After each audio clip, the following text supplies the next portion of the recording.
Hello, I'm in a 2015 Mazda CX-9 and it's demonstrated to connect your phone's Bluetooth to your vehicle interface. So first make sure everything's on, which this currently is. And then a couple ways we could do the phone button, or we could do voice commands to add a new phone. So we'll go under phone and then we can do Bluetooth setup. And there is a limited number of phones you can have stored, so you might need to delete one before you can add a new device. But so add new device. And then here, make sure Bluetooth's on, which this is, and then often if you press and hold, it'll pull up your pairing menu. And then sometimes this might take a few minutes or a few tries of restarting your phone or the car, but typically you'll see it pop up here. And it says here it's going to be called Mazda, which it just popped up.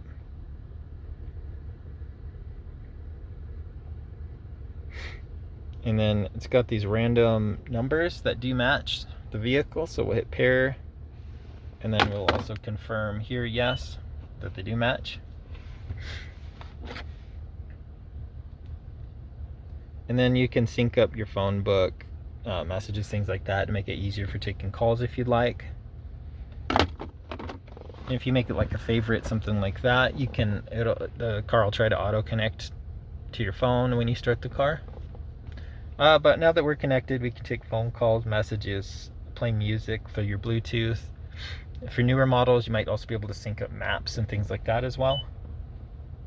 So here, yeah, it's trying to download the phone book. But that's it. Then through your audio here, you can go to Bluetooth and then play whatever song you'd like from your phone. And if you're having issues with this working, I'd double check also the volume. I want to make sure that's on the vehicle and the phone. But that's it. I hope this is helpful. Hope you have a wonderful day.